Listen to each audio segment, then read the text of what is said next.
ಇವತ್ತಿಂದ ನಿಮಗೆ ಫೇಸ್ 4 ಅನ್ನೋದು ಸ್ಟಾರ್ಟ್ ಆಗುತ್ತೆ. ಈ ಫೇಸ್ 4 ಅಲ್ಲಿ ನಾವು ಕಲಿಯೋಂಥ ವಿಷಯ ಏನಂದ್ರೆ ಫಂಡಮೆಂಟಲ್ ಅನಾಲಿಸಿಸ್.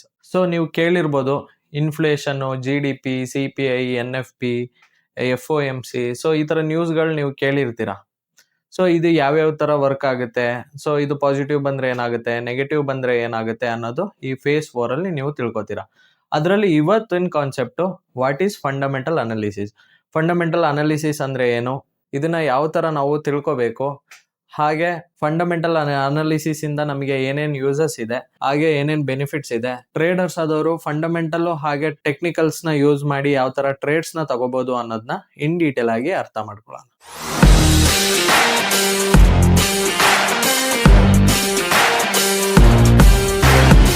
ಹಾಯ್, ನನ್ನ ಹೆಸರು Bipin Das. A to Z forex trading learning ಸೀರೀಸ್ಗೆ ಸ್ವಾಗತ. ಯಾರ್ಯಾರು ಈ ವಿಡಿಯೋ ಹೊಸದಾಗಿ ನೋಡ್ತಿದ್ದೀರಾ, ಇವಾಗಲೇ ನನ್ನ ಚಾನಲ್ನ ಸಬ್ಸ್ಕ್ರೈಬ್ ಮಾಡ್ಕೊಳ್ಳಿ, ಹಾಗೆ ಬೆಲ್ ಐಕನ್ನ ಆನ್ ಮಾಡಿ ಇಟ್ಕೊಳ್ಳಿ. ಇದರಿಂದ ನಾವು ಏನೆಲ್ಲ ಪೋಸ್ಟ್ ಮಾಡ್ತೀವೋ ಅದೆಲ್ಲ ನಿಮ್ಮ ನೋಟಿಫಿಕೇಶನ್ ಆಗಿ ಬರುತ್ತೆ. ವಿಡಿಯೋಗೆ ಒಂದು ಲೈಕ್ ನ ಕೊಡೋದು ಮರಿಬೇಡಿ. ಸೊ ನಿಮ್ಮ ಒಂದು ಲೈಕ್ ಇಂದ ನಮಗೆ ಮತ್ತಷ್ಟು ವಿಡಿಯೋಗಳು ಮಾಡಕ್ಕೆ ಇದೇ ನಮ್ಮ ಮೋಟಿವೇಶನ್ ಆಗಿರುತ್ತೆ. ಹಾಗೆ ನಿಮ್ಮ ಫ್ರೆಂಡ್ಸ್ ಅಂಡ್ ಫ್ಯಾಮಿಲಿಲಿ ಯಾರಾದ್ರೂ ಟ್ರೇಡಿಂಗ್ ಕಲಿಬೇಕು ಅಂತ ಅನ್ಕೊಂಡಿದ್ರೆ ಅವರಿಗೆ ಧಾರಾಳವಾಗಿ ಈ ವಿಡಿಯೋನ ನೀವು ಶೇರ್ ಮಾಡಬಹುದು. ಮತ್ತೆ ನಾನು ಏನೇನ್ ಹೇಳ್ತೀನಿ ಅದನ್ನ ಇವತ್ತಿಂದನೇ ನೋಟ್ಸ್ ಮಾಡ್ತಾ ಹೋಗಿ, ಯಾಕಂತಂದ್ರೆ ನೀವು ವಿಡಿಯೋ ಮಾತ್ರ ನೋಡಿದ್ರೆ ಇಲ್ಲಿ ಪ್ರಾಫಿಟೇಬಲ್ ಟ್ರೇಡರ್ ಆಗಕ್ಕಾಗಲ್ಲ. ನಿಮ್ಮ ಡೆಡಿಕೇಶನ್, ಹಾರ್ಡ್ ವರ್ಕ್ ಹಾಗೆ ಪ್ರಾಕ್ಟೀಸ್, ಓಕೆನಾ. ನೀವು ಬರೀ ನೋಟ್ಸ್ ಬರೆದ್ರು ಇಲ್ಲಿ ಪ್ರಾಫಿಟೇಬಲ್ ಆಗಕ್ಕಾಗಲ್ಲ, ನೀವು ಪ್ರಾಕ್ಟೀಸ್ನು ಮಾಡ್ಬೇಕಾಗತ್ತೆ. ಸೊ ಇವತ್ತಿಂದನೇ ನೋಟ್ಸ್ ಮಾಡಕ್ ಸ್ಟಾರ್ಟ್ ಮಾಡಿ. ಹಾಗೆ ನಿಮ್ಗೆ ಏನಾದ್ರು ಟ್ರೇಡಿಂಗ್ ಇನ್ ಡೀಟೇಲ್ ಆಗಿ ಕಲಿಬೇಕು ಅಂತಂದ್ರೆ ಮೇಲೆ ಪ್ಲೇ ಲಿಸ್ಟ್ ಹಾಕಿರ್ತೀನಿ ಅಥವಾ ಡಿಸ್ಕ್ರಿಪ್ಷನ್ ಅಲ್ಲಿ ಲಿಂಕ್ ಹಾಕಿರ್ತೀನಿ, ಹೋಗಿ ಚೆಕ್ ಮಾಡಿ. ಈಗ ವಿಡಿಯೋಗೆ ಹೋಗೋಣ. ಇವತ್ತಿಂದ ನಾವು ಫಂಡಮೆಂಟಲ್ ಅನಾಲಿಸಿಸ್ ಹೇಗೆ ಮಾಡಬೇಕು ಅನ್ನೋದನ್ನ ತಿಳ್ಕೊಳ್ಳೋಣ. ಮೊದಲಿಗೆ day 61 what is fundamental analysis. Okay, fundamentals ಹೇಗೆ ವರ್ಕ್ ಆಗುತ್ತೆ, ಹಾಗೆ ಫಂಡಮೆಂಟಲ್ಸ್ ಅಲ್ಲಿ ಏನೇನಿದೆ ಅನ್ನೋದು ಇನ್ ಡೀಟೇಲ್ ಆಗಿ ಅರ್ಥ ಆಗುತ್ತೆ. ಇಷ್ಟು ದಿನ ನೀವು ಏನು ನೋಡಿದ್ರಿ ಅದು ಫೇಸ್ 3 ಆಗಿತ್ತು, ಇದು ಫೇಸ್ 4. ಓಕೆ, ಫೇಸ್ 4 ಅಲ್ಲಿ ನಿಮಗೆ 10 ಕಾನ್ಸೆಪ್ಟ್ಸ್ಗಳಿದ್ದಾವೆ. ಸೊ 10 ಕಂಪ್ಲೀಟ್ ಆದಂಗೆ ನಿಮಗೆ ರಿಸ್ಕ್ ಮ್ಯಾನೇಜ್ಮೆಂಟ್ ಬರುತ್ತೆ. ಸೊ ಅದು 10 ಕಾನ್ಸೆಪ್ಟ್ಸ್ ಇರುತ್ತೆ. ಅದಾದಮೇಲೆ ನೀವು ರಿಯಲ್ ಟ್ರೇಡಿಂಗಿಗೆ ಹೋಗ್ತೀರಾ. ಓಕೆ, ಸೊ ಫಂಡಮೆಂಟಲ್ ಅನಾಲಿಸಿಸ್ ಅಂದರೆ ಏನು ಅಂತ ತಿಳ್ಕೊಳ್ಳೋಣ. ಮೊದಲಿಗೆ what is fundamental analysis. Fundamental analysis ಅಂದರೆ ಏನು? Fundamental analysis means studying economic, financial and political factors that affect currency prices. ಅಂದರೆ ನಾವು ಎಕಾನಮಿಕಲಿ ಏನೇನು ನಡೀತಿದೆ, ಅಂದರೆ ನಮ್ಮ ವರ್ಲ್ಡಲ್ಲಿ ಏನೇನು ನಡೀತಿದೆ, ಹಾಗೆ ಫಿನಾನ್ಷಿಯಲ್ ಆಗಿರ್ಬೋದು ಅಥವಾ ಪಾಲಿಟಿಕ್ಸ್ ಆಗಿರ್ಬೋದು, ಸೊ ಇದರದ್ದೆಲ್ಲ ಬೇಸ್ಡ್ ಆನ್ ನಾವು ಕರೆನ್ಸಿಯಲ್ಲಿ ಚೇಂಜಸ್ ಬರೋದು ನೋಡ್ತೀವಿ. ಯಾಕೆ ಚೇಂಜಸ್ ಬರುತ್ತೆ ಅಂತಂದರೆ ಇಲ್ಲಿ ರಿಯಲ್ ವರ್ಲ್ಡಲ್ಲಿ ಕೆಲವು ನ್ಯೂಸ್ಗಳು ಬಿಡುಗಡೆ ಆಗುತ್ತೆ. ಓಕೆ, ಸೊ ಈ ನ್ಯೂಸು ಹೆವಿ ಇಂಪ್ಯಾಕ್ಟ್ ಮಾಡುತ್ತೆ ಓಕೆ ಕರೆನ್ಸಿ ಪೇರ್ಸ್ಗಳಿಗೆ. ಸೊ ಅದರಿಂದ ನಾವೇನು ಮಾಡಬೇಕು, ಇದನ್ನು ಸ್ಟಡಿ ಮಾಡಲೇಬೇಕು. ಯಾವ್ಯಾವುದು ಅಂದರೆ ಎಕನಾಮಿಕ್ಕು, ಫಿನಾನ್ಷಿಯಲು ಹಾಗೆ ಪೊಲಿಟಿಕಲು, ಇವು ಮೂರದ್ದು ಸ್ಟಡಿ ಮಾಡಿದ್ರೆ ನಮಗೆ ಕರೆನ್ಸಿ ಪ್ರೈಸಿಗೆ ಏನೇನು ಹೊಡ್ತಾ ಬರುತ್ತೆ, ಬರಲ್ಲ, ಇದು ಬರೋದ್ರಿಂದ ಏನೇನು ಆಗುತ್ತೆ ಅನ್ನೋದು ಇನ್ ಡೀಟೇಲ್ ಆಗಿ ತಿಳ್ಕೊತೀವಿ. Okay, while technical analysis focus on charts, fundamental analysis focus on real world events that move the market. ನಾವು ಟೆಕ್ನಿಕಲ್ ಅನಾಲಿಸಿಸಲ್ಲಿ ಏನು ಮಾಡ್ತಿದ್ದೋ, ಚಾರ್ಟಲ್ಲಿ ಮಾತ್ರ ಅನಾಲಿಸಿಸ್ ಮಾಡ್ತಿದ್ದೋ, ಅಲ್ಲಿ ಮಾರ್ಕ್ ಮಾಡ್ದೋ, ಪ್ರಿಡಿಕ್ಟ್ ಮಾಡ್ತಿದ್ದೋ, ಓಕೆ ಇಲ್ಲಿಗೆ ಹೋಗುತ್ತೆ, ಹಿಂಗೆ ಹೋಗುತ್ತೆ ಅಂತ. ಬಟ್ ಅದು ಕೆಲವೊಂದು ಟೈಮ್ ಯಾಕೆ ರಾಂಗ್ ಆಗುತ್ತೆ ಅಂದರೆ ಅದಕ್ಕೆ ಮೇಯ್ನ್ ರೀಸನ್ನೇ ಫಂಡಮೆಂಟಲ್ಸು. ಸೊ ನಮಗೆ ಫಂಡಮೆಂಟಲ್ ಅನಾಲಿಸಿಸ್ ಗೊತ್ತಿಲ್ಲ ಅಂತಂದರೆ ನಾವೇನು ಮಾಡ್ತೀವಿ, ಅಲ್ಲಿ ತೊಗೊಂಡಿರೋ ಟ್ರೇಡು ಕೆಲವೊಂದು ಟೈಮ್ SL ಆಗೋ ಚಾನ್ಸಸ್ ಇದೆ. ಸೊ ಇದೇನು ಫಂಡಮೆಂಟಲ್ ಅನಾಲಿಸಿಸ್ ಮೇಯ್ನಾಗಿ ಫೋಕಸ್ ಮಾಡುತ್ತೆ ಅಂತಂದರೆ real world events. Okay, real ವರ್ಲ್ಡಲ್ಲಿ ಏನೇನು ನಡೀತಾ ಇದೆ, ಸೊ ಅದೆಲ್ಲ ನಮಗೆ ಕರೆನ್ಸಿ ಪೇರ್ಸಿಗೆ ಇಂಪ್ಯಾಕ್ಟ್ ಆಗುತ್ತೆ. ಇವಾಗ ಟ್ರಂಪು ಟ್ಯಾರಿಫ್ ಹಾಕಿದ್ರು, ಸೊ ಇದು ಎಲ್ಲ ಕರೆನ್ಸಿ ಪೇರ್ಸಿಗೂ ಹೊಡ್ತಾ ಬಿತ್ತು. ಅದೇ ಥರ ವರ್ಲ್ಡ್ ವಾರ್ ಆಯಿತು, ಸೊ ಇದು ನಮಗೆ ಕರೆನ್ಸಿ ಪೇರ್ಸ್ಗಳಿಗೆ ಪ್ರಾಬ್ಲಮ್ಸ್ನ ತಂದುಕೊಡುತ್ತೆ. ಸೊ ಇದೇ ಥರ ಪ್ರತಿಯೊಂದು ಈವೆಂಟ್ಸು ನಮಗೆ ಪ್ರಾಬ್ಲಮ್ಸ್ನ ತರುತ್ತೆ. ಹಾಗೆ ಕೆಲವೊಂದು ಪಾಸಿಟಿವ್ ಆಗುತ್ತೆ, ಕೆಲವೊಂದು ನೆಗೆಟಿವ್ ಆಗುತ್ತೆ. ಅದರಿಂದ ನಾವು ಫಂಡಮೆಂಟಲ್ಸ್ನ ತಿಳ್ಕೊಬೇಕು. ನೆಕ್ಸ್ಟ್ ನೋಡೋದಾದರೆ, ಸಿಂಪಲ್ ಮೀನಿಂಗ್ ನೋಡೋದಾದರೆ, fundamental analysis answer why is market moving. Fundamental analysis ನಮಗೆ ಏನು ಆನ್ಸರ್ ಕೊಡುತ್ತೆ ಅಂತಂದರೆ ಯಾಕೆ ಮಾರ್ಕೆಟು ಮೂವ್ ಆಗ್ತಿದೆ ಅನ್ನೋದು ಗೊತ್ತಾಗುತ್ತೆ. ಓಕೆ, ಇವಾಗ ಸಡನ್ ಗೋಲ್ಡ್ ಒಂದು ರ್ಯಾಲಿ ಬರ್ತಾ ಇದೆ ಅಂತಂದರೆ ಅದಕ್ಕೆ ಏನೋ ಫಂಡಮೆಂಟಲಿ ಏನೋ ನಡೆಯೋದ್ರಿಂದ ಮಾತ್ರ ಗೋಲ್ಡ್ ರ್ಯಾಲಿ ಬರೋದು. ಓಕೆ, ಇಲ್ಲಿ ಟೆಕ್ನಿಕಲಿ ನಾವು ನೋಡಿದ್ರೆ ಅದು ಗೊತ್ತಾಗಲ್ಲ. ರ್ಯಾಲಿ ಬರೋದು ಏನಕ್ಕೆ ಅಂತಂದರೆ ಏನಾದರೂ ಸಮ್ ಇವೆಂಟ್ಸು ವರ್ಲ್ಡಲ್ಲಿ ನಡೆದಿರಬೇಕು. Okay, technical analysis answer where and when should I trade. ಓಕೆನಾ. ಇವಾಗ ನೋಡಿ ಫಂಡಮೆಂಟಲ್ಸಿಗೂ ಟೆಕ್ನಿಕಲ್ಸಿಗೂ ಇರೋ ಡಿಫ್ರೆನ್ಸ್ ಇಷ್ಟೇ. ಫಂಡಮೆಂಟಲ್ ಅನಾಲಿಸಿಸ್ ನಮಗೆ ಏನು ಆನ್ಸರ್ ಮಾಡುತ್ತೆ, why market is moving, okay, ಯಾಕೆ ಮಾರ್ಕೆಟ್ ಮೂವ್ ಆಗ್ತಿದೆ. ಅದೇ ಟೆಕ್ನಿಕಲ್ ಅನಾಲಿಸಿಸ್ ನಮಗೆ ಏನು ಆನ್ಸರ್ ಮಾಡುತ್ತೆ, where and when I trade, okay. So ಎಲ್ಲಿ ಹೇಗೆ ನಾನು ಟ್ರೇಡ್ ತಗೋಬೇಕು ಅನ್ನೋದಕ್ಕೆ ನಮಗೆ ಟೆಕ್ನಿಕಲ್ ಅನಾಲಿಸಿಸ್ ಬೇಕು. ಸೊ ಇದೆರಡು ಅರ್ಥ ಮಾಡ್ಕೊಬಿಟ್ರೆ ನಿಮಗೆ ಇನ್ನೂ ಪ್ರೊಬಬಿಲಿಟಿ ಅನ್ನೋದು ಇನ್ಕ್ರೀಸ್ ಆಗುತ್ತೆ. Okay, why fundamental analysis important, ಯಾಕೆ ಫಂಡಮೆಂಟಲ್ ಅನಾಲಿಸಿಸ್ ಅನ್ನೋದು ಇಂಪಾರ್ಟೆಂಟ್. ಇಲ್ಲಿ ನೋಡೋದಾದರೆ helps understand major market moves. ಇದು ನಮಗೆ ಯಾವ ಥರ ಹೆಲ್ಪ್ ಮಾಡುತ್ತೆ ಅಂತಂದರೆ, ಮೇಜರ್ ಮಾರ್ಕೆಟ್ ಮೂವ್ಸ್ ಏನೇನು ನಡೀತಾ ಇದೆ ಅನ್ನೋದು ತಿಳ್ಕೊಳ್ಳೋಕ್ಕೋಸ್ಕರ ನಮಗೆ ಫಂಡಮೆಂಟಲ್ಸ್ ಗೊತ್ತಿರಬೇಕು. ಹಾಗೆ explains why currency rise or fall, ಅಂದರೆ ಇದು ಏನು ಎಕ್ಸ್ಪ್ಲೈನ್ ಮಾಡಿಕೊಡುತ್ತೆ ಅಂತಂದರೆ, ಏನು ತಿಳಿಸುತ್ತೆ ಅಂತಂದರೆ ಕರೆನ್ಸಿ ಯಾಕೆ ಫಾಲ್ ಆಗ್ತಿದೆ, ಕರೆನ್ಸಿ ಯಾಕೆ ಸ್ಟ್ರಾಂಗ್ ಆಗ್ತಿದೆ, ವೀಕ್ ಆಗ್ತಿದೆ ಅನ್ನೋದು ನಮಗೆ ಈ ಫಂಡಮೆಂಟಲ್ ಅನಾಲಿಸಿಸಿಂದ ಗೊತ್ತಾಗುತ್ತೆ. Okay, helps avoid trading during risky news events. So ಈ ಫಂಡಮೆಂಟಲ್ ನ್ಯೂಸ್ಗಳು ಬರೋದ್ರಿಂದ ನಮಗೇನಾಗುತ್ತೆ, ಆ ಟೈಮಲ್ಲಿ ಟ್ರೇಡ್ಸ್ನ ಅವಾಯ್ಡ್ ಮಾಡೋಕ್ಕೆ ಇದು ಹೆಲ್ಪ್ ಮಾಡುತ್ತೆ. ಹಾಗೆ improves long term market understanding. ಇದೇನು ಮಾಡುತ್ತೆ, ಲಾಂಗ್ ಟರ್ಮಲ್ಲಿ ಮಾರ್ಕೆಟ್ ಏನಾಗ್ಬೋದು ಅನ್ನೋದು ನಾವು ಒಂದು ಪ್ರಿಡಿಕ್ಷನಿಗೆ ಬರ್ಬೋದು. ಓಕೆ, ಸೊ ಇದನ್ನು ಅರ್ಥ ಮಾಡ್ಕೊಳ್ಳೋಕ್ಕೆ ನಮಗೆ ಫಂಡಮೆಂಟಲ್ಸ್ ಯೂಸ್ ಆಗುತ್ತೆ. ಹಾಗೆ helps traders align with market sentiment, ಅಂದರೆ ಮಾರ್ಕೆಟ್ ಸೆಂಟಿಮೆಂಟಿಗೆ ಟ್ರೇಡರ್ಸ್ ಅಲೈನ್ ಆಯ್ತಾರೆ. ಓಕೆ, ಟೆಕ್ನಿಕಲ್ಸು ನಮ್ಮ ಸೈಡ್ ಬಂದು ಫಂಡಮೆಂಟಲ್ಸು ನಮ್ಮ ಸೈಡ್ ಬಂದಾಗ ನಾವೇನು ಮಾಡ್ತೀವಿ, ಒಂದು ಟ್ರೇಡ್ನ ಪ್ಲೇಸ್ ಮಾಡೋಕ್ಕೆ ಸ್ಟಾರ್ಟ್ ಮಾಡ್ತೀವಿ. ಓಕೆ, ಸೊ ಇಷ್ಟು ಡೀಟೇಲ್ ಆಗಿ ನಿಮಗೆ ಎಲ್ಲೂ ಸಿಗೋದನ್ನ ಪೂರ್ತಿಯಾಗಿ ನೋಡಿ ತಿಳ್ಕೊಳ್ಳಿ. ಓಕೆ, ಇನ್ನು ಬರೋಂಥ ಕಾನ್ಸೆಪ್ಟ್ ಎಲ್ಲ ವೆರಿ ವೆರಿ ಇಂಪಾರ್ಟೆಂಟ್ ಆಗಿರುತ್ತೆ. ಯಾಕಂದರೆ ಅದು ಯಾವುದು ಗೊತ್ತಿಲ್ಲ ಅಂತಂದರೆ ನೀವು ಏನು ಟೆಕ್ನಿಕಲ್ ಅನಾಲಿಸಿಸ್ ಮಾಡಿ ಟ್ರೇಡ್ ತೊಗೊಂಡು TP ತೊಗೋತೀನಿ ಅಂತಂದರೆ ಖಂಡಿತ ನಡೆಯಲ್ಲ. ಓಕೆ, ಸೊ ಅದರಿಂದ ಇನ್ನು ಬರೋಂಥ ಕಾನ್ಸೆಪ್ಟ್ಗಳು ವೆರಿ ವೆರಿ ಇಂಪಾರ್ಟೆಂಟು. ನಿಮಗೆ ಟ್ರೇಡ್ ಪ್ರಾಕ್ಟೀಸ್ ಮಾಡೋಕ್ಕೆ ಜಸ್ಟ್ ಟೆಕ್ನಿಕಲ್ ಸಾಕು, ಬಟ್ ನೀವು ರಿಯಲ್ ಆಗಿ ಪ್ರಾಫಿಟ್ಸ್ ಮಾಡಬೇಕು ಅಂತಂದರೆ ನಿಮಗೆ ಫಂಡಮೆಂಟಲ್ಸು ಗೊತ್ತಿರಬೇಕು. ಓಕೆನಾ. ನೆಕ್ಸ್ಟ್ ನೋಡೋದಾದ್ರೆ ಇಂಪಾರ್ಟೆಂಟ್ ಟ್ರೂತು, ನಿಜ ಏನಂತಂದರೆ big banks and institutions pay close attention to fundamentals. Big banks ಮತ್ತು ಇನ್ಸ್ಟಿಟ್ಯೂಷನ್ಸು, ನಾನು ಯಾವತ್ತೂ ಹೇಳ್ತಿದ್ದೆ ನಮ್ಮ ಮಾರ್ಕೆಟ್ನ ಕಂಟ್ರೋಲ್ ಮಾಡೋದು ಯಾವತ್ತೂ ಬಿಗ್ ಪ್ಲೇಯರ್ಸ್ ಅಂತ. ಅದರಲ್ಲಿ ಬಿಗ್ ಬ್ಯಾಂಕ್ಸ್ ಆ್ಯಂಡ್ ಇನ್ಸ್ಟಿಟ್ಯೂಷನ್ಸೇ ಇಲ್ಲಿ ಬಿಗ್ ಪ್ಲೇಯರ್ಸು. ಸೊ ಇವರು ಮೇಯ್ನಾಗಿ ಫೋಕಸ್ ಮಾಡೋದು ಟೆಕ್ನಿಕಲ್ಸಲ್ಲ, ಫಂಡಮೆಂಟಲ್ಸಲ್ಲಾಗಿರುತ್ತೆ. ಓಕೆ, ಇವೆಲ್ಲ ನ್ಯೂಸಿಗೋಸ್ಕರ ವೆಯ್ಟ್ ಮಾಡ್ತಿರ್ತಾರೆ. ಸೊ ಒಳ್ಳೆ ನ್ಯೂಸ್ ಬಂದಾಗ ಅವರು ಆರ್ಡರ್ನ ಪ್ಲೇಸ್ ಮಾಡ್ತಾರೆ.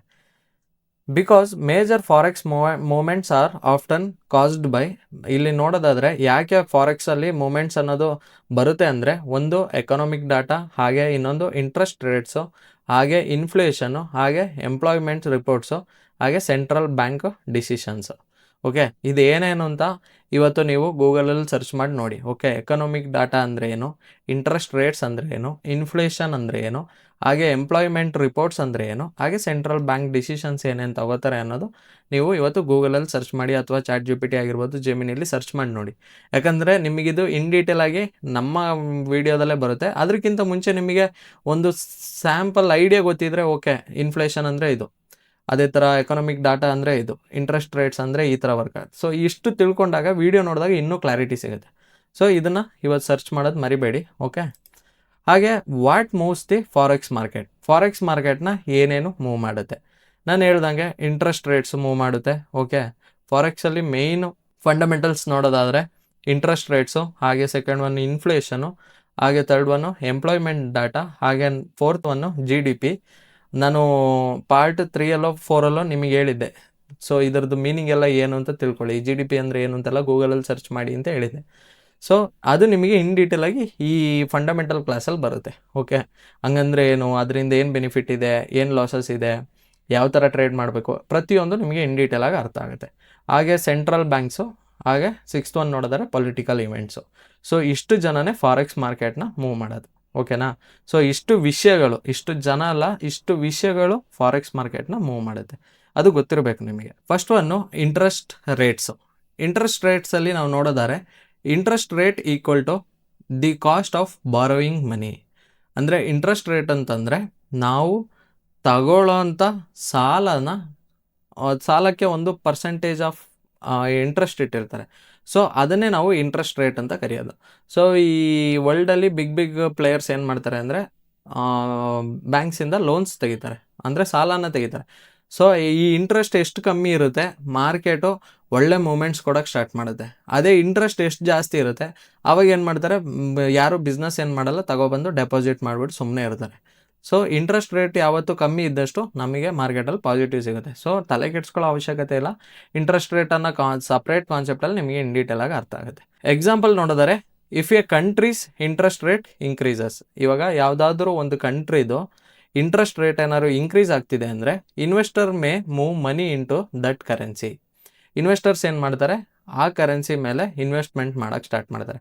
ಬಿಕಾಸ್ ಇವಾಗ ಫಾರ್ ಎಕ್ಸಾಂಪಲ್ ಇಂಡಿಯಾದಲ್ಲೇ ಇವಾಗ ಡೆಪಾಸಿಟ್ ಇಡ್ತೀರಲ್ವಾ ನಿಮ್ಮ ಮನಿನ, ಸೊ ಇಲ್ಲಿ 7% ಕೊಡ್ತಿದ್ದಾರೆ. ಅದೇನಾದ್ರು 15% ಮಾಡಿದರೆ ಏನು ಮಾಡ್ತಾರೆ, ಜನಗಳು ಓವರಾಲ್ ಎಲ್ಲೆಲ್ಲಿದೆ ದುಡ್ಡು ಅದನ್ನೆಲ್ಲ ತಗೊಬಂದು ಇಂಡಿಯನ್ ಬ್ಯಾಂಕ್ಸಲ್ಲಿ ಇಡ್ತಾರೆ. ಯಾಕಂತಂದರೆ ಇಲ್ಲಿ ಒಳ್ಳೆ ಇಂಟ್ರೆಸ್ಟ್ ರೇಟ್ ಸಿಗುತ್ತೆ ಅಂತ. ಓಕೆ, ರಿಸಲ್ಟ್ ನೋಡಿದರೆ ಕರೆನ್ಸಿ ಬಿಕಮ್ಸ್ ಸ್ಟ್ರಾಂಗರ್. ಸೊ ಆ ಥರ ಮಾಡಿದಾಗ ನಮಗೇನಾಗುತ್ತೆ, ನಮ್ಮ ಕರೆನ್ಸಿ ಅನ್ನೋದು ಸ್ಟ್ರಾಂಗ್ ಆಗುತ್ತೆ. Okay, example, if US interest rates rise, ಇವಾಗ ಏನಾದರೂ ಅಮೇರಿಕಾದು ಇಂಟ್ರೆಸ್ಟ್ ರೇಟ್ ರೈಸ್ ಆಯಿತು ಅಂತ ಅಂದ್ಕೊಳ್ಳಿ. So USD often become stronger. So USD ಏನಾಗುತ್ತೆ, ಸ್ಟ್ರಾಂಗರ್ ಆಗುತ್ತೆ. ಬಿಕಾಸ್ ಏನಕ್ಕೆ ಅಂತಂದರೆ ಅಲ್ಲಿ ಇಂಟ್ರೆಸ್ಟ್ ರೇಟ್ಸು ಹೈ ಇರೋದ್ರಿಂದ. Okay, next inflation. Inflation equal to the increases in prices of goods and services. ಅಂದರೆ ಗೂಡ್ಸ್ ಆ್ಯಂಡ್ ಸರ್ವಿಸಸ್ದು ಪ್ರೈಸ್ ಇನ್ಕ್ರೀಸ್ ಆಗೋದನ್ನೇ ನಾವು ಇನ್ಫ್ಲೇಷನ್ ಅಂತ ಕರೆಯೋದು. ಸಿಂಪಲ್ ಎಕ್ಸಾಂಪಲು, ಇವಾಗ 1 kg ಮೀನು 10 ವರ್ಷದ ಹಿಂದೆ ಏನಿತ್ತು ಪ್ರೈಸು, ಇವತ್ತೇನಿದೆ ಅಷ್ಟೇ ಡಿಫ್ರೆನ್ಸು. ಓಕೆ, ಅಂದರೆ ಪ್ರತಿ ವರ್ಷ ನಮ್ಮ ಇಂಡಿಯಾದ ಇನ್ಫ್ಲೇಷನ್ ನೋಡಿದರೆ ಪ್ರತಿ ವರ್ಷಕ್ಕೆ 7% ಇನ್ಕ್ರೀಸ್ ಆಗುತ್ತೆ. ಅಂದರೆ ₹100 ಪ್ರಾಡಕ್ಟ್ ಏನಾದ್ರು ಇವತ್ತು ಪರ್ಚೇಸ್ ಮಾಡ್ತೀರಾ ಅಂತಂದರೆ ಅದು ನೆಕ್ಸ್ಟ್ ವರ್ಷ ನಾವು ₹107 ಕೊಡಬೇಕು. ಓಕೆ, ಇವಾಗ ₹107 ಅಲ್ಲ, ಅದು ₹150 ಹೋಗ್ತಿದೆ. 50% ಇನ್ಫ್ಲೇಷನ್ ಮೇಲೆ ಆಗಿಬಿಟ್ಟಿದೆ. ಕೆಲವೊಂದು ವಿಷಯಗಳಲ್ಲಿ ನಾವು ನೋಡಲ್ಲ. ಓಕೆ, ಬಟ್ ಕೆಲವೊಂದು ವಿಷಯಗಳಲ್ಲಿ ನೋಡೋದಾದರೆ ನಮಗೆ 7% ಅನ್ನೋದು average inflation. Okay, example, if inflation become two high, ಏನಾದರೂ ಇನ್ಫ್ಲೇಷನ್ ಏನಾದ್ರು ಜಾಸ್ತಿ ಇದ್ದರೆ central banks May increases interest rates. Central banks ಏನು ಮಾಡ್ತಾರೆ, ಅವ್ರದ್ದು ಇಂಟ್ರೆಸ್ಟ್ ರೇಟ್ಸ್ ಅನ್ನೋದು ಜಾಸ್ತಿ ಮಾಡ್ತಾರೆ. ಓಕೆ, ಅಂದರೆ ಅವರು ಇಟ್ಕೊಳ್ಳೋ ಅಂಥ ದುಡ್ಡಿಗೆ ಇಂಟ್ರೆಸ್ಟ್ ಅನ್ನೋದು ಜಾಸ್ತಿ ಕೊಡ್ತಾರೆ. Result can strengthen the currency. ಆ ಥರ ಮಾಡಿದರೆ ಏನಾಗುತ್ತೆ ಅಂತಂದರೆ ಕರೆನ್ಸಿ ಸ್ಟ್ರೆಂಥನ್ ಆಗುತ್ತೆ, ಅಂದರೆ ಸ್ಟ್ರಾಂಗ್ ಆಗುತ್ತೆ. Example, higher inflation possible rate hike. Higher inflation ಏನಾದ್ರು ಇದ್ದರೆ ನಮ್ಮದು ರೇಟ್ ಹೈಕ್ ಆಗೋ ಚಾನ್ಸಸ್ ಜಾಸ್ತಿ ಇದೆ. ಸೊ ಕರೆನ್ಸಿ ಸ್ಟ್ರಾಂಗ್ ಆಗುತ್ತೆ. ಓಕೆ, ಇನ್ಫ್ಲೇಷನ್ ಅಂದರೆ ಸಿಂಪಲಾಗಿ ಅರ್ಥ ಆಯ್ತಲ್ವಾ. Next employment data. Employment data ನೋಡೋದಾದರೆ, employment report shows jobs created, unemployment rate. Okay, employment data ಮೇಯ್ನಾಗಿ ತಿಳಿಸೋದು ಏನಂತಂದರೆ ಎಷ್ಟು ಜಾಬ್ ಕ್ರಿಯೇಟ್ ಆಗ್ತಿದೆ, ಹಾಗೆ ಅನ್ಎಂಪ್ಲಾಯ್ಮೆಂಟ್ ರೇಟ್ ಎಷ್ಟಿದೆ, ಅಂದರೆ ಯಾರ್ಯಾರು ಕೆಲ್ಸಕ್ಕೆ ಹೋಗ್ತಿಲ್ಲ ಅನ್ನೋದು ಎಷ್ಟು ಜನ ಇದ್ದಾರೆ ಅದ್ರ ಮೇಲೆ ಅದ್ರ ರೇಟ್ ಫಿಕ್ಸ್ ಮಾಡಿದ್ದಾರೆ. ಓಕೆ, ಸ್ಟ್ರಾಂಗ್ ಎಂಪ್ಲಾಯ್ಮೆಂಟ್ ಆದರೆ, ಫಾರ್ ಎಕ್ಸಾಂಪಲ್ ಇವತ್ತು ಇಂಡಿಯಾದಲ್ಲಿ ಎಲ್ರಿಗೂ ಕೆಲಸ ಸಿಗ್ತಾ ಇದೆ ಅಂತಂದರೆ ಹೆಲ್ತಿ ಎಕಾನಮಿ, ಅಂದರೆ ನಮ್ಮ ಎಕಾನಮಿ ಅನ್ನೋದು ಹೆಲ್ತಿ ಆಗಿರುತ್ತೆ ಅಲ್ವಾ. ನಮ್ಮ ಇಂಡಿಯನ್ ಓವರಾಲ್ ಎಕಾನಮಿ ಏನಾಗುತ್ತೆ, ಪಾಸಿಟಿವ್ ಆಗಿರುತ್ತೆ. Stronger the currency. ಸೊ ಇಂಡಿಯಾದು ಸ್ಟ್ರಾಂಗರ್ ದಿ ಕರೆನ್ಸಿ ಆಗುತ್ತೆ. ಅದೇ ಥರ ಎಲ್ಲ ಕಂಟ್ರಿಗೂ ಕಂಪೇರ್ ಆಗುತ್ತೆ. ಓಕೆ, ಇವತ್ತು ಅಮೇರಿಕದಲ್ಲಿ ಎಲ್ರಿಗೂ ಜಾಬ್ ಕ್ರಿಯೇಟ್ಸು ಚೆನ್ನಾಗಿ ಆಗ್ತಿದೆ ಅಂತಂದರೆ ಕಂಟ್ರಿ ಚೆನ್ನಾಗಿ ಗ್ರೋ ಆಗುತ್ತೆ. ಯಾಕೆ ಗ್ರೋ ಆಗುತ್ತೆ ಗೊತ್ತಾ, ಸಿಂಪಲ್ಲು. ಇವಾಗ ನಿಮಗೆ 20,000 ಬರ್ತಿದೆ ಅಂತಂದರೆ ನೀವೇನು 20,000 ಸೇವಿಂಗ್ಸೇ ಮಾಡ್ತೀರಾ? ಇಲ್ಲ, ನೀವು ಖರ್ಚು ಮಾಡೋಕ್ಕೆ ಸ್ಟಾರ್ಟ್ ಮಾಡ್ತೀರಾ. ಇವಾಗ ಫಾರ್ ಎಕ್ಸಾಂಪಲ್ ಮಿಡಲ್ ಕ್ಲಾಸ್ ನಾವು, ಓಕೆ, ನಮಗೆ ಮಂತ್ಲಿ ಬರ್ತಿರೋದೇ ₹5,000 ಅಂದ್ಕೊಳ್ಳಿ. ಸೊ ₹5,000ಗೆ ಬೇಸಿಕ್ ನೀಡ್ಸ್ ಎಲ್ಲ ಫುಲ್ಫಿಲ್ ಆಗ್ತಿರುತ್ತೆ. 20,000 ಬರೋಕ್ಕೆ ಸ್ಟಾರ್ಟ್ ಮಾಡಿದಾಗ ನಾವೇನು ಮಾಡ್ತೀವಿ, ಎಕ್ಸ್ಟ್ರಾ ಪರ್ಚೇಸ್ ಮಾಡೋಕ್ಕೆ ಸ್ಟಾರ್ಟ್ ಮಾಡ್ತೀವಿ. ಇವಾಗ ಮನೆಗೆ ಒಂದು ಫ್ರಿಡ್ಜ್ ಇಲ್ಲ ತಗೋತೀವಿ, ಒಂದು ಫ್ಯಾನ್ ಇಲ್ಲ ತಗೋತೀವಿ, ಓಡಾಡೋಕೆ ಒಂದು ಕಾರ್ ಇಲ್ಲ ತಗೋತೀವಿ. ಸೊ ಈ ಥರ ಖರ್ಚು ಮಾಡೋಕ್ಕೆ ಸ್ಟಾರ್ಟ್ ಮಾಡ್ತೀವಿ. ಸೊ ಈ ಥರ ಖರ್ಚಾದಾಗ ನಮ್ಮ ಕಂಟ್ರಿದು ಕರೆನ್ಸಿ ಸ್ಟ್ರಾಂಗ್ ಆಗ್ತಾ ಹೋಗುತ್ತೆ. ಯಾಕಂದರೆ ನಮ್ಮ ಎಕಾನಮಿ ಅನ್ನೋದು ಚೆನ್ನಾಗಿ ಗ್ರೋ ಆಗ್ತಿರುತ್ತೆ. ಓಕೆ, ವೀಕ್ ಎಂಪ್ಲಾಯ್ಮೆಂಟ್ ಏನಾದರೂ ವೀಕ್ ಆಗಿದ್ದರೆ weak economy, weaker the currency. So ಇವಾಗ ಇಂಡಿಯಾದಲ್ಲಿ ಕರೆನ್ಸಿ ವ್ಯಾಲ್ಯೂ ರೆಡ್ಯೂಸ್ ಆಗ್ತಿರೋದು ರೀಸನ್ ಏನಂತಂದರೆ, ಇವಾಗ ಕಾಲೇಜಲ್ಲಿ 100 ಜನ ಪಾಸ್ಔಟ್ ಆಗ್ತಿದ್ದಾರೆ ಅಂತಂದರೆ ಅದರಲ್ಲಿ 20 ಜನ ಮಾತ್ರ ಕೆಲ್ಸಕ್ಕೆ ಹೋಗ್ತಿದ್ದಾರೆ, ಅಂದರೆ ಕೆಲಸ ಸಿಗ್ತಾ ಇದೆ ಅವರಿಗೆ. ಬಾಕಿ 80% ಮೆಂಬರ್ಸು ಅನ್ಎಂಪ್ಲಾಯ್ಮೆಂಟ್ಸು. ಓಕೆ, ಸೊ ಇವಾಗ ಫಾರ್ ಎಕ್ಸಾಂಪಲ್ ನನ್ನ ಕೇಳೋದಾದ್ರು ನಾನು ಒಬ್ಬ ಅನ್ಎಂಪ್ಲಾಯ್ಮೆಂಟು, ನನಗೆ ಯಾವುದೇ ಥರ ಜಾಬ್ ಏನಿಲ್ಲ. ಓಕೆ, ಯಾವುದೇ ಥರ ಸ್ಯಾಲ್ರಿನೂ ಸಿಗ್ತಾ ಇಲ್ಲ. ಸೊ ನಾನು ಅನ್ಎಂಪ್ಲಾಯ್ಮೆಂಟು. ಸೊ ಇದೇ ಥರ ತುಂಬ ಜನ ಇರ್ತಾರೆ. ಸೊ ಈ ಥರ ಆಯ್ತಾ ಹೋದಾಗ ಏನಾಗುತ್ತೆ, ಇಂಡಿಯನ್ ಎಕಾನಮಿ ಅನ್ನೋದು ವೀಕ್ ಆಗುತ್ತೆ. ಸೊ ಇವತ್ತಾಗಿರೋ ಪರಿಸ್ಥಿತಿನೂ ಅದೇನೆ. ಓಕೆ, ನಾನು ಇವತ್ತು ಅಂತಂತಿರೋದು ಇದು 2026. ಓಕೆ, ಇದು ಫ್ಯೂಚರಲ್ಲಿ ಯಾರು ವಿಡಿಯೋ ನೋಡ್ತಾರೆ ಅವ್ರಿಗೆ ಇದು ಯಾವ ಡೇಟ್ ಅಂತ ಗೊತ್ತಾಗೋಕ್ಕೋಸ್ಕರ ಹೇಳ್ತಿರೋದು. ಇದು ನಾನು ರೆಕಾರ್ಡ್ ಮಾಡ್ತಿರೋದು July 6. ಓಕೆ, ಸೊ ನೀವು ಆವಾಗ ಬೇಕಾದ್ರೆ ತೆಗೆದು ನೋಡ್ಬೋದು ಏನಾಗಿದೆ ಅನ್ನೋದು. Example, US non farm payroll. So ಇದನ್ನು ನಾವು NFP ಅಂತ ಕರೆಯೋದು. Okay, non farm payroll one of the biggest forex news events. So NFP ಅನ್ನೋದು ಮೇಯ್ನ್ ನ್ಯೂಸ್ ಆಗಿರುತ್ತೆ. ಈ NFP ಬರಬೇಕಾದ್ರೆ ಮಾರ್ಕೆಟು ಅವತ್ತು ಫುಲ್ಲು ಡ್ರೈ ಆಗಿರುತ್ತೆ. ಡ್ರೈ ಮೀನ್ಸ್ ಮಾರ್ಕೆಟ್ ಆಚೆ ಈಚೆ ಮೂಮೆಂಟ್ಸೇ ಆಗಲ್ಲ. ಬಟ್ NFP ನ್ಯೂಸ್ ಇನ್ನೇನು 7:30ಗೋ ಪೋಸ್ಟ್ ಆಗುತ್ತೆ ಅಂದ ತಕ್ಷಣ ಸಡನ್ ಹೈಕ್ ಆಗಕ್ಕೆ ಸ್ಟಾರ್ಟ್ ಆಗುತ್ತೆ. ಅಂದರೆ ಅವತ್ತು ಆ ಡೇಲಿ ಏನು ವಾಲ್ಯೂಮ್ ಇರಲ್ಲ ಅದೆಲ್ಲ 1 ನಿಮಿಷದಲ್ಲಿ ಬಂದೋಗುತ್ತೆ. ಸೊ ಅದನ್ನೇ ನಾವು NFP ಅಂತ ಕರೆಯೋದು. ನಿಮಗಿದೆಲ್ಲ ಇನ್ ಡೀಟೇಲ್ ಆಗಿ ಬರುತ್ತೆ, ತಲೆಗೆಡ್ಸ್ಕೊಬೇಡಿ. ಇವಾಗ ಜಸ್ಟ್ ಅರ್ಥ ಮಾಡ್ಕೊಳ್ಳಿ. ಓಕೆ, ನೆಕ್ಸ್ಟ್ ನೋಡೋದಾದ್ರೆ 4th ಒನ್ನು GDP ಅಂದರೆ cross domestic product. Okay, GDP measures the total value of goods and services produced in a country. ಅಂದರೆ ನಮ್ಮ ಕಂಟ್ರೀಲಿ ಎಷ್ಟು ಗೂಡ್ಸ್ ಆ್ಯಂಡ್ ಸರ್ವೀಸು ಕನ್ನಡದಲ್ಲಿ ಏನು ಹೇಳ್ತಾರೆ ಅಂತ ನಂಗೆ ಗೊತ್ತಿಲ್ಲ. ಗೊತ್ತಿರೋರು ಇಲ್ಲಾಂದರೆ ನೀವು ಗೂಗಲಲ್ಲಿ ಸರ್ಚ್ ಮಾಡಿ ನೋಡಿ. ಗೂಡ್ಸ್ ಆ್ಯಂಡ್ ಸರ್ವೀಸ್ದು ಎಷ್ಟು ಪ್ರೊಡ್ಯೂಸ್ ಮಾಡ್ತಾರೆ ನಮ್ಮ ಕಂಟ್ರೀಲಿ, ಅದರದ್ದು ಟೋಟಲ್ ವ್ಯಾಲ್ಯೂನ ನಾವು GDP ಅಂತ ಕರೆಯೋದು. ಓಕೆ, ಸ್ಟ್ರಾಂಗ್ GDP ಇದ್ದರೆ ಇಲ್ಲಿ strong economy. Okay, goods and service ನಮ್ಮದ್ರಲ್ಲೇ ಜಾಸ್ತಿ ಪ್ರೊಡ್ಯೂಸ್ ಆಯಿತು. ಇವತ್ತು ಪ್ರತಿಯೊಂದು ಮೊಬೈಲಿಂದ, ಲ್ಯಾಪ್ಟಾಪಿಂದ, ಗಾಡಿಯಿಂದ ಎಲ್ಲ ನಮ್ಮ ಕಂಟ್ರಿಲೇ ಪ್ರೊಡ್ಯೂಸ್ ಆಗ್ತಿದೆ ಅಂತಂದರೆ ನಮ್ಮ ಕಂಟ್ರಿ ಎಕಾನಮಿ ಚೆನ್ನಾಗಿರೋದು. ಓಕೆ, ನಾವೆಲ್ಲ ಇಂಪೋರ್ಟು, ಅಲ್ಲಿಂದ ಎಕ್ಸ್ಪೋರ್ಟು, ಇಲ್ಲಿಂದ ಇಂಪೋರ್ಟ್ ಮಾಡೋದು, ಇಲ್ಲಿಂದ ಕೆಲವೊಂದು ವಸ್ತುಗಳನ್ನ ಎಕ್ಸ್ಪೋರ್ಟ್ ಮಾಡ್ತೀವಿ, ಅದೇ ಅಲ್ಲಿಂದ ಕೆಲವೊಂದು ವಿಷಯಗಳನ್ನ ನಾವು ಇಲ್ಲಿಗೆ ಇಂಪೋರ್ಟ್ ಮಾಡ್ಕೋತೀವಿ. ಸೊ ಈ ಥರ ಮಾಡೋದ್ರಿಂದ ಏನಾಗುತ್ತೆ, ಸ್ಟ್ರಾಂಗ್ GDP ಏನಾದರೂ ನಮ್ಮ ಕಂಟ್ರಿಲಿ ಇದ್ದರೆ ನಮ್ಮ ಕಂಟ್ರಿ ಕರೆನ್ಸಿ ಅನ್ನೋದು ಅಥವಾ ಎಕಾನಮಿ ಅನ್ನೋದು ಸ್ಟ್ರಾಂಗ್ ಆಗಿರುತ್ತೆ. ಹಾಗೆ ಸ್ಟ್ರಾಂಗ್ ಕರೆನ್ಸಿ, ನಮ್ಮ ಕರೆನ್ಸಿನೂ ಸ್ಟ್ರಾಂಗ್ ಆಗುತ್ತೆ. ಅದೇನಾದರೂ ವೀಕ್ GDP ಆದರೆ ವೀಕ್ ದಿ ಎಕಾನಮಿ, ಹಾಗೆ ವೀಕ್ ಕರೆನ್ಸಿ. ಸೊ ಇದ್ರದ್ದೇ ವೈಸ್ ವರ್ಸ. ಸೊ ನಮ್ಮ ಕಂಟ್ರೀಲಿ ಈ ಇನ್ಫ್ಲೇಷನ್ನು, ಇಂಟ್ರೆಸ್ಟ್ ರೇಟ್ಸು, GDP ಇದೆಲ್ಲ ಚೆನ್ನಾಗಿದ್ರೇ ನಮ್ಮ ಕಂಟ್ರಿ ಗ್ರೋ ಆಗೋದು. ಇಲ್ಲ ಅದು ಯಾವುದು ಚೆನ್ನಾಗಿಲ್ಲ ಅಂತಂದರೆ ನಮ್ಮ ಕಂಟ್ರಿ ಕರೆನ್ಸಿ ವ್ಯಾಲ್ಯೂ ವೀಕ್ ಆಯ್ತಾ ಬರುತ್ತೆ, ಹಾಗೆ ನಮ್ಮ ಎಕಾನಮಿ ವ್ಯಾಲ್ಯೂ ವೀಕ್ ಆಗ್ತಾ ಹೋಗುತ್ತೆ. Okay, 5th one central banks ಏನು ಮಾಡುತ್ತೆ ಅಂತಂದರೆ ಇಂಟ್ರೆಸ್ಟ್ ರೇಟ್ಸಲ್ಲಿ ಏನೇನು ತರಬಾರ್ದು ಅನ್ನೋದು ಅವರು ಡಿಸೈಡ್ ಮಾಡ್ತಾರೆ. ಹಾಗೆ ಎಲ್ಲ ಪಾಲಿಸಿಗಳನ್ನ ಮಾನಿಟರ್ ಮಾಡ್ತಾರೆ. ಓಕೆ, ಮೇಜರ್ ಸೆಂಟ್ರಲ್ ಬ್ಯಾಂಕ್ಸ್ ನೋಡೋದಾದ್ರೆ USA federal reserve. Okay, so federal reserve ಅನ್ನೋದು USA ಸೆಂಟ್ರಲ್ ಬ್ಯಾಂಕು.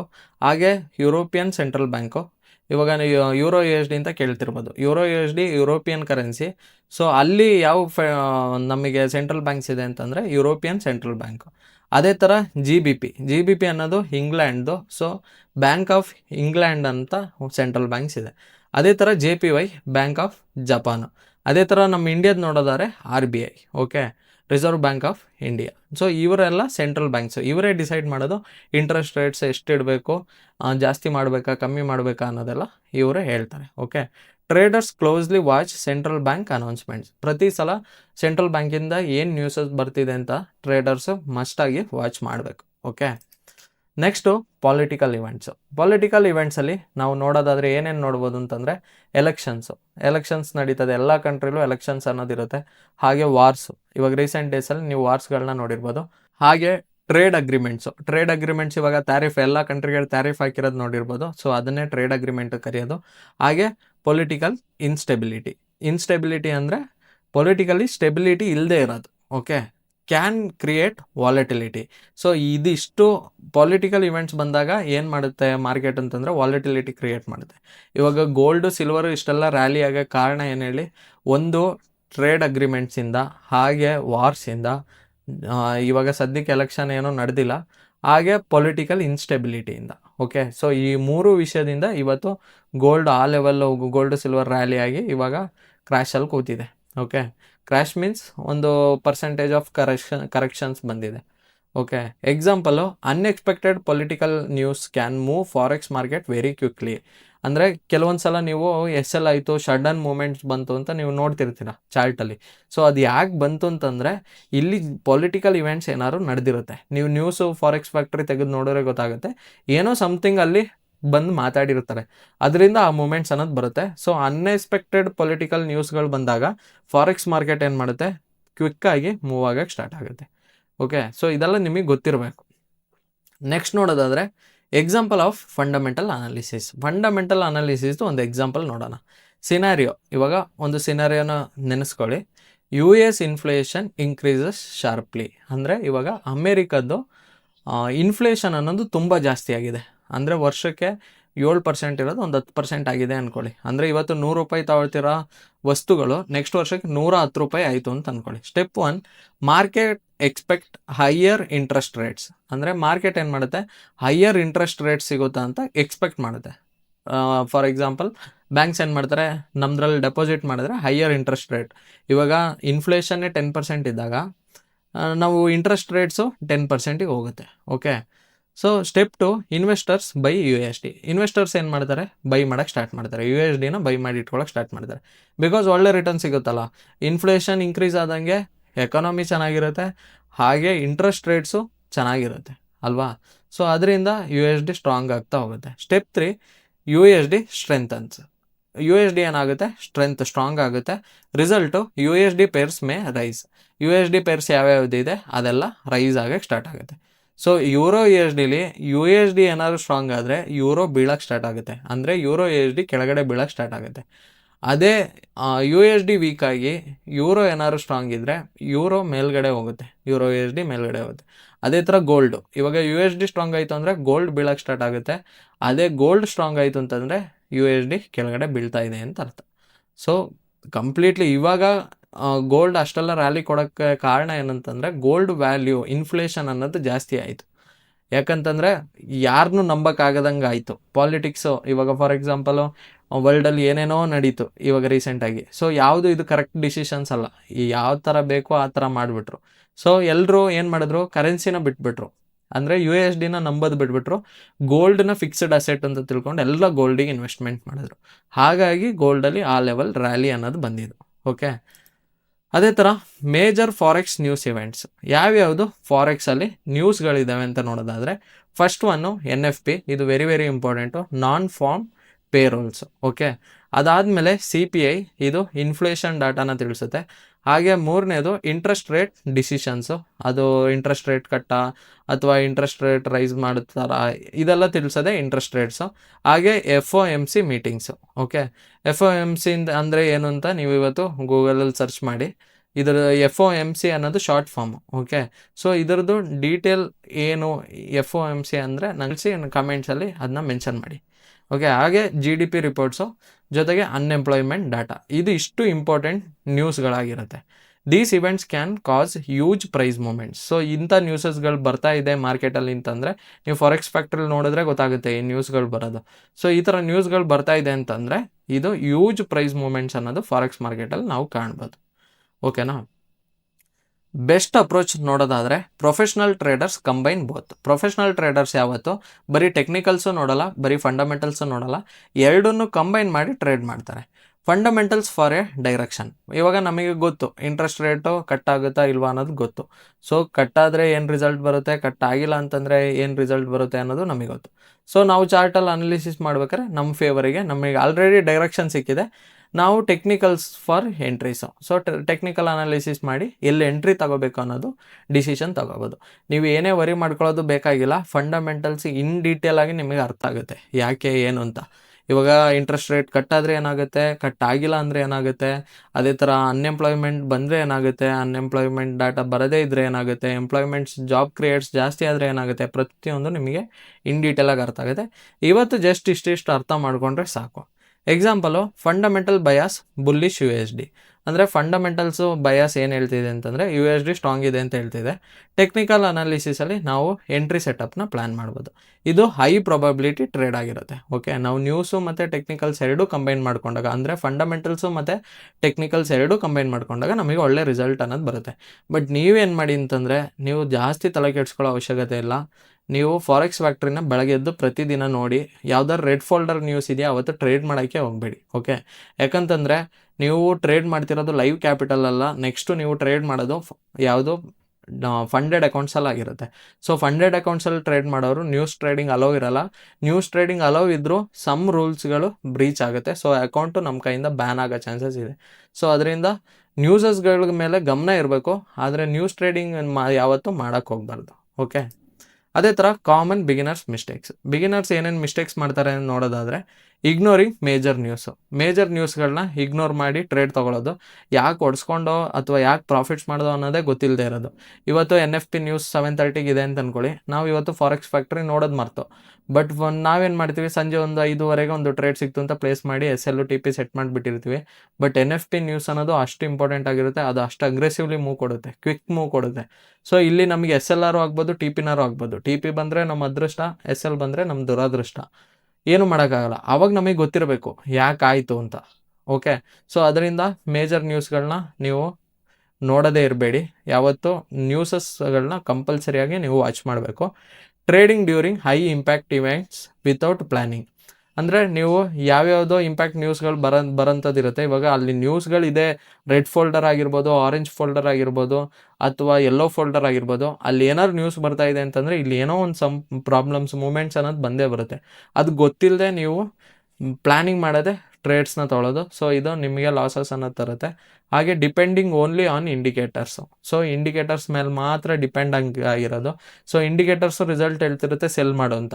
ಇವಾಗ ಫಂಡಮೆಂಟಲ್ಸ್ ಹೇಳುತ್ತೆ, ಇವತ್ತು ಇಂಟ್ರೆಸ್ಟ್ ರೇಟ್ಸು USD ಹೈಕ್ ಮಾಡಿದ್ವಿ, ಸೊ ಎಕಾನಮಿ ಸ್ಟ್ರಾಂಗ್ ಆಗೋಕೆ ಹೋಗ್ತಿದೆ ಅಂದಂಗೆ ಸಡನ್ ರ್ಯಾಲಿ ಕೊಡೋಕ್ಕೆ ಸ್ಟಾರ್ಟ್ ಮಾಡುತ್ತೆ.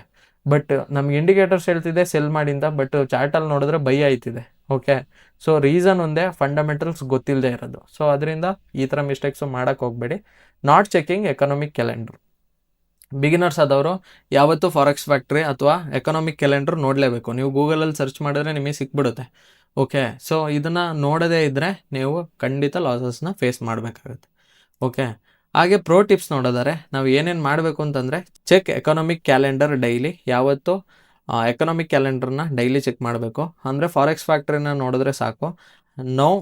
ಮೇಜರ್ ನ್ಯೂಸ್ ಇವೆಂಟ್ಸು, ಯಾವ್ಯಾವ ನ್ಯೂಸ್ ಇವೆಂಟ್ಸ್ ಇದೆ ಅಂತ ತಿಳ್ಕೊಬೇಕು. ಹಾಗೆ avoid random trading during high volatility ಇರಬೇಕಾದ್ರೆ ನಾವು ರ್ಯಾಂಡಮ್ ಟ್ರೇಡ್ಸ್ ಮಾಡೋದೇ ಇರೋದು. ಹಾಗೆ learn how news effects currencies, ನಾವು ಅದನ್ನು ತಿಳ್ಕೊಬೇಕು. ಓಕೆ, ನ್ಯೂಸ್ಗಳು ಕರೆನ್ಸೀಸ್ಗೆ ಯಾವ ಥರ ಅಫೆಕ್ಟ್ ಆಗುತ್ತೆ ಅನ್ನೋದು ನಮಗೆ ಗೊತ್ತಿರಬೇಕು. Okay, smart money and fundamentals. Smart money traders ಜೊತೆಗೆ ಫಂಡಮೆಂಟಲ್ಸು ಯೂಸ್ ಮಾಡ್ಕೊಂಡಾಗ ಹೇಗಿರುತ್ತೆ ಅಂದರೆ, institutions watch interest rates, inflation, employment, central bank decisions. So smart traders means smart money traders, SMC ಅಂತ ಕರೀತಾರಲ್ಲ, ಸ್ಮಾರ್ಟ್ ಮನಿ ಕಾನ್ಸೆಪ್ಟ್ ಅಂತ. Smart money concept completely based on institution trading ಅಂತ ಕರಿತೀವಿ. Okay, institutions ಏನೇನು think ಮಾಡ್ತಾರೆ ಅದನ್ನೇ ನಾವು smart ಮನಿ ಅಂತ ಕರೆಯೋದು. ಸೊ ಇಲ್ಲಿ ಇನ್ಸ್ಟಿಟ್ಯೂಷನ್ಸ್ ಏನೇನು ವಾಚ್ ಮಾಡ್ತಾರೆ ಅಂದರೆ, ಇಂಟ್ರೆಸ್ಟ್ ರೇಟ್ಸ್ ನೋಡ್ತಾರೆ, ಇನ್ಫ್ಲೇಷನ್ ನೋಡ್ತಾರೆ, ಎಂಪ್ಲಾಯ್ಮೆಂಟು, ಹಾಗೆ ಸೆಂಟ್ರಲ್ ಬ್ಯಾಂಕ್ ಡಿಸಿಷನ್ಸ್ ಏನಂತ ನೋಡಿ ಇವರು ಒಂದು ಲಾರ್ಜ್ ಮಾರ್ಕೆಟಲ್ಲಿ ಮೂವ್ನ ಕೊಡ್ತಾರೆ. ಓಕೆ, ಇವರೇನು ಮಾಡ್ತಾರೆ, before making large market moves, ಅಂದರೆ ಮಾರ್ಕೆಟು ಲಾರ್ಜ್ ಮೂಮೆಂಟ್ ಆಗೋಕ್ಕಿಂತ ಮುಂಚೆನೇ ಇದರಲ್ಲಿ ಇವರು ಡಿಸಿಷನ್ಸ್ನ ತಗೊಂಡಿರ್ತಾರೆ. ಸೊ ಅವ್ರಿಗೆ ಗೊತ್ತಾಗುತ್ತೆ ಇಲ್ಲಿ ಬೈ ಮಾಡ್ಬೇಕು, ಇಲ್ಲಿ ಸೆಲ್ ಮಾಡಬೇಕು ಅಂತ. ರೀಟೇಲರ್ಸಿಗೆ ಯಾಕೆ ಗೊತ್ತಾಗಲ್ಲ ಅಂತಂದರೆ, ರೀಟೇಲರ್ಸಿಗೆ ಇದ್ರ ಬಗ್ಗೆ ಗೊತ್ತೇ ಇರೋಲ್ಲ. ಓಕೆ, ಟೆಕ್ನಿಕಲ್ಸ್ ಮಾತ್ರ ಕ್ಯಾಂಡಲ್ಸು, ಚಾರ್ಟ್ ಪ್ಯಾಟರ್ನ್ಸು, ಇಂಡಿಕೇಟರ್ಸು ಹಾಕ್ಕೊಂಡು ಓಕೆ ನನಗೆ ಟ್ರೇಡಿಂಗ್ ಎಲ್ಲ ಗೊತ್ತು ಅಂತ ಅಂದ್ಕೊಂಡು ಹೋಗಿ ಮಾಡೋಕ್ಕೆ ಹೋಗ್ತಾರೆ. ಸೊ 100% ಹೊಡ್ಸ್ಕೋತಾರೆ. ಅದು ಯಾಕೆ ಹೊಡ್ಸ್ಕೋತಿದ್ವಿ ಅನ್ನೋದು ಗೊತ್ತೇ ಆಗಲ್ಲ. ಸೊ ಇದರಿಂದ ಕಳ್ಕೊಂಡು ಹೇಳ್ತಾರೆ ಟ್ರೇಡಿಂಗ್ ಅನ್ನೋದು ಗ್ಯಾಮ್ಲಿಂಗ್ ಅಂತ. ಟ್ರೇಡಿಂಗ್ ಗ್ಯಾಮ್ಲಿಂಗ್ ಅಲ್ಲ, ನಮಗೆ ನಾಲೆಡ್ಜ್ ಇಲ್ಲದೆ ಇರೋದು ಗ್ಯಾಮ್ಲಿಂಗ್. ಓಕೆ, ನಾವು ನಾಲೆಡ್ಜ್ ಇಲ್ಲದೆ ಮಾಡ್ತಿರೋದು ಗ್ಯಾಮ್ಲಿಂಗ್ ಅಂತ ಕರಿತೀವಿ. Okay, most important fundamental factors ಯಾವ್ಯಾವುದು? ಮೋಸ್ಟ್ ಇಂಪಾರ್ಟೆಂಟ್ ಫ್ಯಾಕ್ಟರ್ಸ್ ನೋಡಿದರೆ, factor interest rates impact very high. Okay, so interest rates news ಬರ್ತಾ ಇದೆ ಅಂತಂದರೆ ಇದ್ರ ಇಂಪ್ಯಾಕ್ಟು ಮಾರ್ಕೆಟಲ್ಲಿ ವೆರಿ ಹೈ ಇರುತ್ತೆ. ಸೊ ಯಾವತ್ತೂ ಅದನ್ನ ನೋಡ್ಕೋಬೇಕು. ಹಾಗೆ ಇನ್ಫ್ಲೇಷನ್ಸ್ ಏನಾದ್ರು ನ್ಯೂಸ್ ಬರ್ತಾ ಇದೆ ಅಂತಂದರೆ ಹೈ ಇರುತ್ತೆ, ಬಟ್ ತುಂಬ ಹೈ ಮೂಮೆಂಟ್ಸ್ ಏನಿರಲ್ಲ. ಹಾಗೆ NFP ಬರ್ತಾ ಇದೆ ಅಂತಂದ್ರು ಹೈಯಲ್ಲಿರುತ್ತೆ ಇದ್ರ ಇಂಪ್ಯಾಕ್ಟು. ಹಾಗೆ GDP ಬರುತ್ತೆ ಅಂತಂದರೆ ಅದ್ರ ನ್ಯೂಸ್ ಬರುತ್ತೆ ಅಂತಂದರೆ medium high. Okay, so comparatively interest rates ಅಷ್ಟು ಹೈ ಬರೋಲ್ಲ, ಮೀಡಿಯಮ್ ಆಗಿ ಬರುತ್ತೆ. ಅದೇ ಸೆಂಟ್ರಲ್ ಬ್ಯಾಂಕ್ ಡಿಸಿಷನ್ಸ್ ನೋಡಿದ್ರೆ ಅದು ವೆರಿ ಹೈ ಆಗಿ ಇಂಪ್ಯಾಕ್ಟ್ ಆಗುತ್ತೆ ಮಾರ್ಕೆಟ್ಗೆ. ಓಕೆ, ಗೋಲ್ಡನ್ ರೂಲ್ ನೋಡಿದರೆ, technical analysis tells you where to trade, fundamental analysis tells you why. Okay, technicals ನಿಮಗೆ ಎಲ್ಲಿ ಟ್ರೇಡ್ ಮಾಡಬೇಕು ಅನ್ನೋದು ತೋರಿಸುತ್ತೆ, ಅದೇ ಫಂಡಮೆಂಟಲ್ಸು ನಿಮಗೆ ಯಾಕೆ ಟ್ರೇಡ್ ಮಾಡಬೇಕು ಅನ್ನೋದು ತೋರಿಸುತ್ತೆ. ಸೊ ಇದೆರಡು ಡಿಫ್ರೆನ್ಸ್ ತಿಳ್ಕೊಂಡ್ರೆ ಮಾತ್ರ ನೀವು ಇಲ್ಲಿ ಪ್ರಾಫಿಟ್ಸ್ನ ಮಾಡೋಕ್ಕಾಗೋದು. ಓಕೆ, ನಿಮಗೆ ಅನಿಸ್ತಿರ್ಬೋದು ಏನಪ್ಪ ಇಷ್ಟೊಂದು ತಲೆ ಕೆಡ್ಸ್ಕೋಬೇಕಾ ಟ್ರೇಡಿಂಗ್ ಮಾಡಬೇಕು ಅಂತ. ಟ್ರೇಡಿಂಗಲ್ಲಿ ದುಡ್ಡು ಮಾಡಬೇಕು ಅಂತಂದರೆ ಇದೆಲ್ಲ ಗೊತ್ತಿರಲೇಬೇಕು.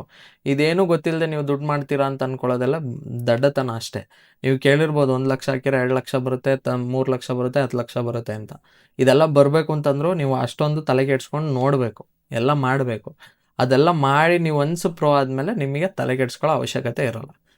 ಫೈನಲ್ ಅಂಡರ್ಸ್ಟ್ಯಾಂಡಿಂಗ್ ನೋಡಿದರೆ fundamental analysis studies economic and news factors affecting currencies. Fundamentals ಏನೇನು ಹೇಳುತ್ತೆ ಅಂತೇಳಿ, ಎಕಾನಾಮಿಕ್ಕು ಮತ್ತು ನ್ಯೂಸ್ ಫ್ಯಾಕ್ಟರ್ಸು ಯಾವ ಥರ ಒಂದು ಕರೆನ್ಸಿಗೆ ಎಫೆಕ್ಟ್ ಆಗುತ್ತೆ ಅನ್ನೋದು ತಿಳಿಸುತ್ತೆ. ಹಾಗೆ major drivers include interest rates, inflation, employment data, GDP and central bank decision. ಇಲ್ಲಿ ಮೇಜರ್ ಡ್ರೈವರ್ಸ್ ಯಾರ್ಯಾರು ಅಂದರೆ ಮಾರ್ಕೆಟ್ ಮೂವರ್ಸ್ ಯಾರ್ಯಾರು, interest rates, inflation, employment data, GDP ಮತ್ತು ಸೆಂಟ್ರಲ್ ಬ್ಯಾಂಕ್ ಡಿಸಿಷನ್ಸ್. ಓಕೆ, ಅದೇ ಥರ professional traders combine fundamentals and technicals for better decision. ಒಂದು ಒಳ್ಳೆ decision ತೊಗೊಳಕ್ಕೆ ಪ್ರೊಫೆಷ್ನಲ್ ಟ್ರೇಡರ್ಸ್ ಏನು ಮಾಡ್ತಾರೆ, ಫಂಡಮೆಂಟಲ್ಸ್ನು ಜೊತೆಗೆ ಟೆಕ್ನಿಕಲ್ಸ್ನು ಎರಡನ್ನೂ ಕಂಬೈನ್ ಮಾಡಿ ಟ್ರೇಡ್ಸ್ನ ಪ್ಲೇಸ್ ಮಾಡ್ತಾರೆ. Mastering fundamental analysis helps you understand the real reason behind the market moments. So ನೀವೇನಾದರೂ ಆ ಫಂಡಮೆಂಟಲ್ ಅನಾಲಿಸಿಸ್ನ ಮಾಸ್ಟರ್ ಮಾಡಿಕೊಂಡ್ರೆ ಮಾರ್ಕೆಟಲ್ಲಿ ಯಾಕೆ ಮೂಮೆಂಟ್ಸ್ ಆಗ್ತಿದೆ ಅನ್ನೋದು ನಿಮಗೆ ಗೊತ್ತಾಗುತ್ತೆ. ಸೊ ನಮಗೆ ಹೇಗೆ ಗೊತ್ತಾಗುತ್ತೆ ಅಂತಂದರೆ, ನಮಗೆ ಆಲ್ರೆಡಿ ಫಂಡಮೆಂಟಲ್ಸ್ ಗೊತ್ತಿರೋದ್ರಿಂದ ನಮಗೆ ಮಾರ್ಕೆಟ್ ಯಾವ ಥರ ಮೂವ್ ಆಗುತ್ತೆ ಅನ್ನೋದು ಗೊತ್ತಾಗುತ್ತೆ. ಅದೇ ನಿಮಗೆ ಫಂಡಮೆಂಟಲ್ಸೇ ಗೊತ್ತಿಲ್ಲ ಅಂತಂದರೆ ಮಾರ್ಕೆಟ್ ಏನಾಗುತ್ತೆ ಅನ್ನೋದು ಏನೂ ಅರ್ಥ ಆಗಲ್ಲ.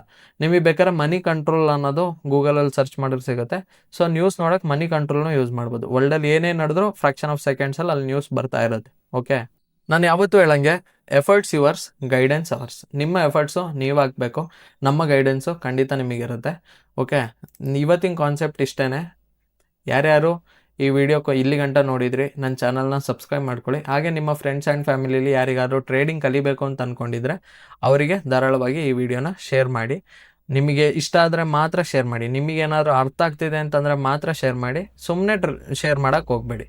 ಓಕೆ, ಹಾಗೆ ಇವತ್ತು ನೀವು ಏನೇನು ಕಲ್ತ್ರಿ, ನಿಮ್ಮ ಊರು ಯಾವುದು, ನಿಮ್ಮ ಹೆಸರೇನು, ಜೊತೆಗೆ ಇವತ್ತಿನ ಡೇ ಕಂಪ್ಲೀಟೆಡ್ ಆಯಿತು ಅಂತ ಕಮೆಂಟ್ ಹಾಕಿ.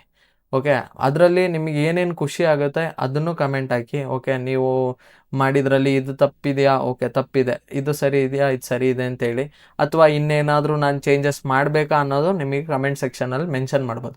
ಸೊ ನಮಗೂ ಗೊತ್ತಾಗುತ್ತೆ ನಮ್ಮ ಜನಕ್ಕೆ ಏನು ಬೇಕು ಅನ್ನೋದು. ಸೊ ಅದನ್ನು ಕಮೆಂಟ್ ಮಾಡೋದನ್ನ ಮರಿಬೇಡಿ. Okay, thank you.